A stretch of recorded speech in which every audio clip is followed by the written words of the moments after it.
Poursuite de la campagne électorale au Niger, les différents candidats vont à la rencontre des électeurs. Celui du PNDS, Taraya Issoufou Mahamadou, était hier à Saya et à Kolo.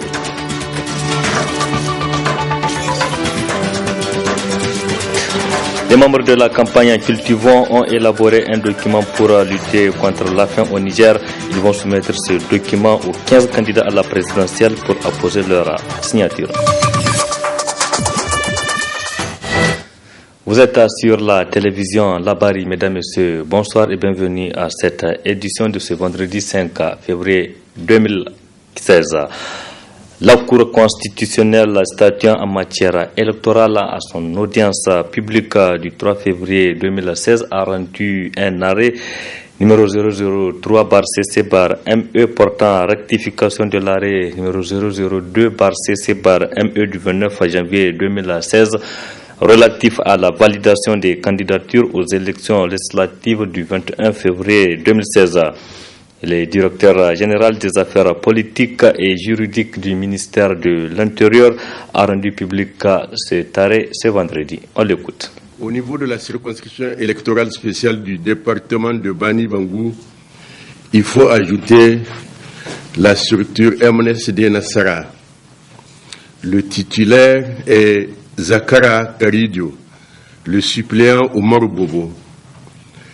Au niveau de la circonscription électorale spéciale du département de Bankilare, il faut toujours ajouter la structure MNSD Nassara, dont le titulaire est Mohamed Mustafa et le suppléant Yusha Agali.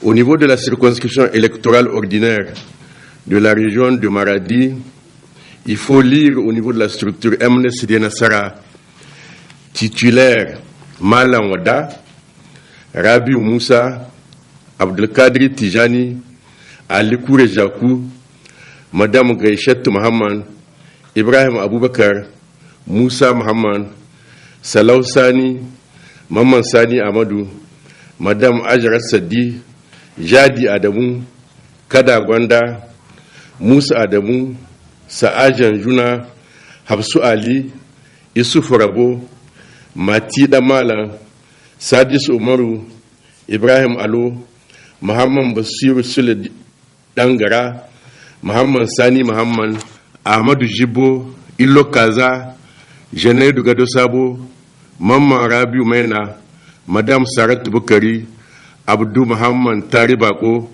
Baraka Dalladi, Bassirou Ibrahim, Daouda Jigo, Idi Saleh.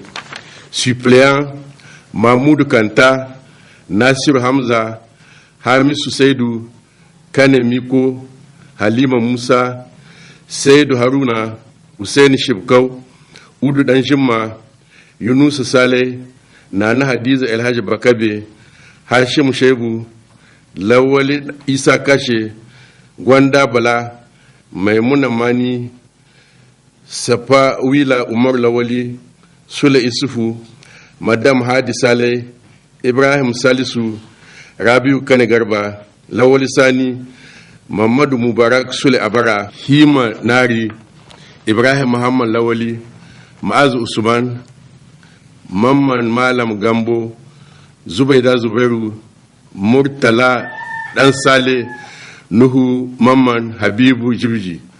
Ordonne la notification du présent arrêt au parti MNSD Nassara et à Monsieur le ministre chargé de l'Intérieur, ainsi que sa publication au journal officiel de la République du Niger. Je le disais dans les titres, le président candidat du PNDS, Taraya, poursuit sa tournée dans la région de Tillabéri dans le cadre de la campagne électorale. Hier jeudi, Issoufou Mahamadou était hôte des populations de Saï et Kolo. À toutes ces populations, le candidat du PNDS, Taraya, a fait de nouvelles promesses s'il serait réélu pour un second mandat le 21 février 2016. Le résumé de toutes ces visites avec nos envoyés spéciaux Mamoudou Saleh et Chebigiso. Saï, la cité religieuse de Maman Diabo, a constitué la première étape de cette tournée du candidat du PNDS, Elhaji Issoufou Mahamadou. Une foule immense était au rendez-vous pour écouter le message du président candidat. Ainsi, Mahamadou Issoufou a brossé le bilan de son premier quinquennat qui a vu toutes les promesses tenues. Pendant 5 ans, nuit et jour, nous avons essayé de vous servir. Nous avons essayé de créer les conditions de la sécurité pour le pays, pour l'ensemble du pays. Population de Saï, nous avons montré notre capacité à répondre à vos aspirations, à répondre aux aspirations des Nigériens à travers la réalisation d'infrastructures. Nous avons fait des routes rurales, nous avons fait des routes bitumées, nous avons fait le train, ce qui est historique. Nous avons distribué de l'énergie dans les villages. Nous avons réalisé des infrastructures urbaines. Niamey, Niala. Il y a un autre chantier, que ce chantier est important pour vous. C'est le chantier de l'accès à l'eau. Notre objectif, l'objectif du prochain mandat, c'est régler définitivement le problème de l'eau grâce à un don de la nature. Deuxième étape, Kolo. Là aussi, le président candidat du PNDS a tenu le même langage devant des milliers de militants des 40 partis politiques qui soutiennent sa candidature. Population de Kolo, je voudrais vous remercier pour cet accueil exceptionnel. Et je voudrais vous dire que nous sommes porteurs de vision pour le Niger. Nous sommes porteurs d'un grand dessein. Cette vision et ce dessein dont nous sommes porteurs constituent une réponse aux aspirations du peuple nigérien, à vos aspirations, vous, population de Kolo. Occasion pour le président du parti Amen Amin de rassurer le candidat Issoufou Mahamadou de sa réélection le 21 février prochain avant de formuler quelques doléances pour le département de Kolo. On vous remercie pour tout ce que vous avez fait pour le département de Kolo, pour ces filles et pour ces garçons. Vous avez tenu toutes vos promesses. Nous vous demandons de prendre un nouvel engagement, celui de bitumer la route qui mène Kolo à Kouré. Et je suis sûr que cela se fera sous vos auspices. Dans son programme de Renaissance Acte 2, le président candidat du PNDS a promis plusieurs réalisations dans le département de Kolo. Pendant le second mandat, nous allons poursuivre l'équipement du pays. Nous allons poursuivre la réalisation des routes bitumées. Dans le nouveau programme de Renaissance, il est prévu le bitumage de la route Kolo-Kouré. Eh bien, monsieur le ministre, Inch'Allah, ça sera fait. Au vu des promesses tenues au premier quinquennat, le président candidat est rassuré d'être élu dès le premier tour avec la mobilisation des 40 partis politiques qui soutiennent sa candidature. Les acteurs de la société civile nigérienne en atelier de formation pour le renforcement de leur capacité sur le processus électoral au Niger. L'atelier qui se tient au palais de congrès de Niamey est organisé par la sous-commission communication et accréditation de la commission électorale nationale indépendante CENI. Compte rendu Nafisa Zakou et Aboubakar Souley.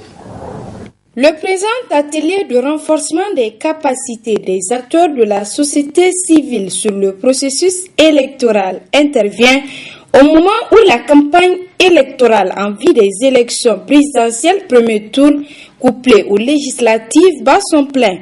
Le choix des acteurs de la société civile pour cet atelier n'est pas fortuit. L'existence d'une société civile agissante, faut-il le souligner, est un élément essentiel de la démocratie, car la société civile œuvre au quotidien pour la consolidation de la démocratie et de l'état de droit. De même, il convient de relever que dans un état de droit, l'autorité des pouvoirs publics ne peut être fondée que sur la volonté du peuple exprimée à la faveur d'élections sincères, libres, régulières, et pour la crédibilité desquelles les structures indépendantes comme la société civile sont les témoins privilégiés. En ouvrant les travaux de cet atelier, le premier vice-président de la CENI est revenu sur le menu de la rencontre. Pendant 2 jours, les acteurs de la société civile que vous êtes auraient à suivre des communications sur les thématiques suivantes. La CENI, attribution, organisation et fonctionnement. La maîtrise du cadre juridique et institutionnel des élections au Niger. Le rôle de la société civile dans la tenue d'élections apaisées et la gestion des contentieux électoraux. Ces modules seront animés par des experts de haut niveau. Ce sont du reste vos camarades de la société civile et je voudrais leur témoigner toute ma gratitude pour leur disponibilité. Maître Kadir Oumarou Sanda a appelé les participants à suivre attentivement les différentes communications afin d'être bien outillés pour assurer un bon suivi du processus électoral pour une observation objective, neutre et impartiale des élections. Amener les 15 candidats à la présidentielle du 21 février prochain à prendre des engagements pour lutter contre la faim au Niger, c'est l'objectif visé par les membres de la campagne Cultivons qui ont élaboré un document dans ce sens. Un document présenté ce vendredi au cours d'une conférence de presse qui nous résume Nasser Dantoufo et Halidou Brema. C'est un manifeste de cette mesure dénommé Al-Kawali qui a été élaboré par les agriculteurs et éleveurs ruraux. Objectif, combattre la famine au Niger. Pour sa mise en œuvre, ce document sera soumis aux leaders politiques, candidats aux élections présidentielles pour apposer leur signature, en un mot, s'engager à l'intégrer dans leur programme une fois à la magistrature suprême. Parmi les mesures, nous avons la première mesure qui est l'adoption de la loi sur le droit à l'alimentation et la loi d'orientation agricole. Nous avons le deuxième Al-Kawli, nous avons l'adoption et l'application de tous les décrets d'application de l'ordonnance 210-029 relative au pastorat 029 relative au pastoralisme. Nous avons aussi, troisième Al-Kawli, l'adoption de la loi sur la protection sociale. Nous avons le financement de l'agriculture. Nous avons la promotion de la consommation des produits agro-silvopastoraux et halieutiques locaux. Nous avons le renforcement, la durabilité des systèmes de production et la résilience climatique. S'en est suivi les questions-réponses relatives aux documents sur lesquels nous sommes souvent interpellés. Donc ça veut dire qu'un candidat qui va vers ces producteurs-là, il va avec un programme. Et il va leur dire, vous allez me voter parce que je vais faire ça, je vais faire ça, je vais faire ça. Et aujourd'hui, le producteur est tellement intelligent qu'il sait, est-ce que ces préoccupations sont prises en compte par ce candidat? Quand on prend le financement de l'agriculture, chaque fois, les producteurs nous interpellent par rapport à ça. Donc, par rapport au financement, le candidat, il va dire, voilà, lui, quand il va avoir le pouvoir, ce qu'il va faire. Par rapport à la prise en compte des préoccupations des femmes. Donc, ça, ce sont des préoccupations que les producteurs, ils sont au courant. C'est leurs préoccupations que nous avons résumées en 7 Al-Kawli. Et je suis sûr qu'ils sont en train de suivre les candidats pas à pas pour voir est-ce que ces préoccupations-là sont prises en compte. C'est très prometteur pour le Niger parce qu'il n'y a pas de développement au Niger sans la prise en compte de ce monde rural qui est manifestement majoritaire avec jusqu'à 85% du pourcentage de la population.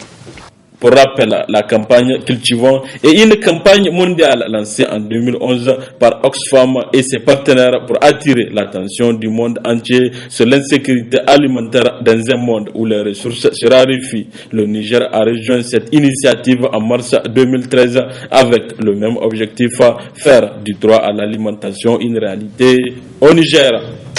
Et puis comme prévu, les 15 candidats à la présidentielle du 21 février 2016 auront des temps d'antenne sur les médias publics et privés. Pour l'ordre de passage, le Conseil supérieur de la communication, comme vous le savez, procédé au tirage de passage. Et c'est le candidat du CDS Rahama Abdoulabou qui passe en première position. Son portrait. Né en 1950 à Ngigimi dans la région de Difa, Abdoulabo est de formation un ingénieur de la navigation aérienne. Après des études primaires de 1956 à 1962 à Ngigimi, Abdoulabo entame de 1962 à 1968 des études secondaires au lycée national de Niamey jusqu'à la classe de la première, à partir de laquelle il choisit de poursuivre ses études à l'école africaine de la météorologie et de l'aviation civile et à Mac de Niamey. C'était de 1962 à 1971. Il obtient alors le diplôme de technicien supérieur de la navigation aérienne TSNA. De 1976 à 1979, il est étudiant à l'Institut supérieur de techniques appliquées ISTA de l'Université nationale du Zaïre Kinshasa, où il obtient le diplôme d'ingénieur technicien de l'exploitation aéronautique. De 1982 à 1983, il étudie à l'Institut de formation universitaire et de recherche du transport aérien IFURTA de l'Université de droit, d'économie et des sciences d'Aix en Provence, en France. Il obtient le diplôme d'université 3e cycle. Abdoulabo commence sa carrière professionnelle en 1971 lorsqu'il est nommé contrôleur de la circulation aérienne à l'aéroport international de Niamey. À l'issue d'une formation de 3 ans, il est nommé en 1979 chef de la navigation aérienne Infra-DAC Niamey. En 1984, Abdoulabo est nommé chef de service à la direction de l'aviation civile et commandant de l'aéroport international de Niamey. Il reste à ce poste presque 10 ans durant. Le 8 septembre 2014, Abdoulabo est élu président du bureau politique national du CDS Rama. C'était à l'issue du 7e congrès ordinaire du CDS Rama tenu à Niamey les 7 et 8 septembre 2014. D'avril 1993 à septembre 1994, secrétaire d'État auprès du ministre de la Communication, de la Culture, de la Jeunesse et des Sports, chargé de la communication. D'octobre 1994 à février 1995, ministre de la Défense nationale. De janvier 2000 à juin 2001, ministre de l'équipement et des transports. De juin 2001 à novembre 2002, ministre de l'équipement, de l'habitat et de l'aménagement du territoire. De novembre 2002 à novembre 2004, ministre d'État, ministre de la Culture, des Sports et des Jeux de la francophonie. De décembre 2004 à février 2007, ministre d'État, ministre de l'Hydraulique, de l'Environnement et de la lutte contre la désertification. De février 2007 à mai 2007, ministre d'État, ministre de l'Hydraulique. 21 avril 2011, Abdoulabo est nommé ministre d'État, ministre de l'Intérieur, de la Sécurité publique, de la décentralisation et des affaires religieuses. Le 13 août 2013, il est nommé ministre d'État, ministre de l'Agriculture. Il assume cette responsabilité jusqu'au 24 août 2015. Abdoulabo a obtenu plusieurs distinctions honorifiques, parmi lesquelles grand officier de l'ordre du mérite du Niger et officier de la Légion d'honneur française en novembre 2004. C'est donc un homme d'un très haut niveau intellectuel, un apparatchik du CDS Rama et une personnalité nantie d'une grande expérience des rouages de l'État qui demande les suffrages des Nigériennes et des Nigériens aux élections présidentielles du 21 février 2016. Et puis vous suivrez à la fin de ce journal l'entretien du candidat de CDS Rahama Abdoulabo qui va présenter son programme aux Nigériens. Rendez-vous donc à la fin de ce journal-là. Toujours sur le plan politique, signalons cette signature cet après-midi d'un accord de soutien entre le Parti nigérien pour la paix et le développement PNPD à Kalkassa et le Modern FA Lumana. Pour cet accord, donc, cette nouvelle formation politique décide ainsi de soutenir la candidature du président du Modern FA Lumana, Hama Amadou, au présidentiel et aux législatives prochaines. Suivons les précisions avec Abdourazak Idrissa et Aboubakar Souley.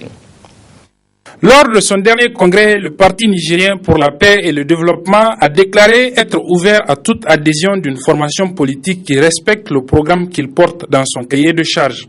N'ayant pas de candidat à la présidentielle et ayant vu ses listes rejetées pour les législatives, la nouvelle formation politique appelle à voter pour le Modern FA Lumana Africa. Le bureau politique national a décidé d'officialiser le choix du candidat que notre parti s'engage à soutenir dès le premier tour et même le deuxième tour des élections présidentielles. Nous appelons en conséquence l'ensemble de nos militants et militants des 8 régions du Niger, de tous les départements et de toutes les communes, hameaux et villages à voter massivement le 21 février 2016 pour son Excellence Hama Amadou et aussi de voter pour les candidats du parti Modern FA Lumana aux élections législatives dans toutes les régions du Niger. Ce soutien n'est tout de même pas aveugle, précise le PNPD à Kalkassa.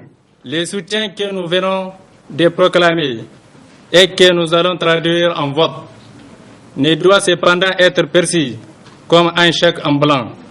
Il doit être reçu comme un partenariat de bonne foi, nourri de réciprocité et de respect mutuel. C'est tout heureux que le parti du candidat prisonnier accueille ce soutien dans cette période cruciale pour sa survie. Vous avez choisi un moment où le moderne Parlement africain traverse une situation de harcèlement, j'allais dire un peu de mépris, pour lui apporter votre soutien, votre solidarité.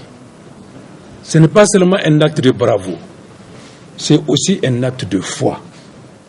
Et vous l'avez dit, c'est un choix raisonné, fondé sur des principes forts. Soyez assurés de notre amitié, de notre sincérité. Et si aujourd'hui, l'Oumana a accepté de gérer la situation qui a été faite et qui est faite, c'est aussi en raison du fait que nous sommes fondamentalement mus par des principes et des valeurs auxquelles nous croyons. Nous le disions donc, la campagne électorale bat son plein au Niger, à Niamey notamment, et à l'intérieur du pays. Cependant, des signes de tension ont été déjà enregistrés ici à Niamey. Par exemple, les marabouts appellent à l'apaisement dans l'intérêt général. C'est un reportage signé Alice Ibrahim et Khalilou Bourema. La campagne électorale pour le compte de l'élection présidentielle premier tour couplée aux législatives bat son plein. Cependant, des signes de tension pouvant aboutir à des échauffourées ont fait leur apparition. À l'exemple de ce qui s'est déroulé récemment entre les militants de l'Oumana et les forces de défense et de sécurité. Une situation qui ne doit pas advenir dans le contexte actuel où tout le monde s'accorde à vouloir des élections apaisées. Notre contribution, c'est de contribuer par la paix, parce que nous avons l'unité nationale à conserver, l'unité de la communauté à conserver, et nous avons la paix aussi que nous avons hérité à conserver. Et nous devons éviter tout ce qui va ternir l'image de notre candidat ou même de notre formation politique, à plus forte raison engagée et nos responsabilités dans quelque chose qui peut nous nuire, parce qu'il est interdit en islam de nuire à la personne et au bien et même à l'honneur de son prochain, qui qu'il soit. Haladou Yahya de poursuivre pour dire que notre pays n'a pas besoin de l'instabilité qui a été observée dans d'autres pays suite à un processus électoral. Et nous devons aussi avoir d'ailleurs de l'émulation pour que tout ce qui arrive, tout ce qu'on entend, tout ce qui arrive ailleurs n'arrive pas chez nous. On le voit sur les ondes, on ne cessera pas de le rappeler, une situation où des gens quittent leur milieu où ils sont nés, leur milieu de naissance, leur milieu où ils entreprennent, où ils quittent dans les désarroi, dans la panique, ils quittent leur communauté parce qu'il y a guerre, parce qu'il y a désordre, parce qu'il y a guerre civile. Et vraiment, c'est pourquoi nous devons éviter, mener plutôt des actions préventives, des actions qui vont nous aider à ce que, et avec l'aide de Allah subhanahu wa ta'ala, pour que ces élections se déroulent dans de bonnes conditions. Alors, étant dans un pays majoritairement musulman, les populations sont unanimes à comprendre que le désordre est une entité dormante. Il n'est pas nécessaire de réveiller. C'est au communiqué de presse du Conseil supérieur de la communication CSE. Le président du CSE a l'honneur d'informer les partis politiques, groupements des partis politiques et candidats indépendants dont les listes ont été validées par la Cour constitutionnelle que l'enregistrement et le montage des messages de campagne pour les élections législatives du 21 février 2016 débuteront demain, samedi 6 février 2016, à partir de 8 h dans les locaux de la télévision nationale, suivant l'ordre issu du tirage au sort. À cet effet, les représentants des partis politiques, groupements des partis politiques et candidats indépendants doivent être munis d'un mandat dûment signé. En outre, ils doivent apporter pour des besoins du corps les signes distinctifs de leurs partis respectifs. Au préalable, les partis politiques, groupements de partis politiques et candidats indépendants sont invités à déposer leur message de campagne auprès du secrétariat administratif du Conseil supérieur de la communication pour validation. C'était là un communiqué de presse fait à Niamey ce jour 5 février 2016, signé le président Abdurrahman Ousmane. Un mot du sport dans ce journal avec la Fédération nigérienne de Maracana qui va organiser à partir de demain le premier championnat national de cette discipline. Des équipes de Niamey et celles de l'intérieur du pays sont attendues dans la capitale. Le point de préparatif avec Ibrahim Tikere. C'est à l'Académie des arts martiaux de Niamey qu'aura lieu demain la première édition du championnat national de Maracana et disciplines associées. En prélude à ce tournoi qui va regrouper des équipes de Niamey et de l'intérieur du pays, la Fédération nigérienne de Maracana a initié un stage destiné aux arbitres. Nous sommes en pleine discussion avec ceux qui viennent de l'intérieur et nous allons voir, dès ce soir d'ailleurs, il y aura une séance pratique sur le terrain. Nous allons essayer de voir le niveau de ces arbitres-là, que nous ne connaissons pas d'ailleurs. Et à partir de cet instant, une formation sera lancée dans les entités même des régions du Niger. Au vu de cette ouverture de saison, en tout cas, toutes les dispositions sont prises. Parce que, vous savez, c'est un play-off, en fait. Et on va jouer toute la journée. Donc, dès le samedi de toute la journée, nous allons profiter de la journée pour cette ouverture de saison. Donc, c'est un play-off, c'est un non-stop. À partir de cet instant, vous voyez, les gens partent, ils reviennent. Donc, il faut une organisation vraiment interne, il faut une organisation parfaite. Parce que les équipes sont là et à tout moment, quand un match finit, l'autre démarre en même temps. Donc il faut une parfaite organisation. Et autour de cela, la fédération de Maracana a pris toutes les dispositions utiles pour parfaire cela. 2 poules de 3 équipes ont été constituées pour ce championnat national de Maracana. Poule A, Aisfan, Tawa et Tilaberi. Poule B, Isaberi, Dosso et Agadeza. Tous les matchs vont se jouer sur le terrain de l'Académie des arts martiaux de Niamey. Merci Ibrahim Tikere et c'est la fin de ce journal. Merci à vous qui l'avez suivi et restez en compagnie du programme de la télévision Labari. Au revoir, excellente nuit à toutes et à tous et bon début de week-end.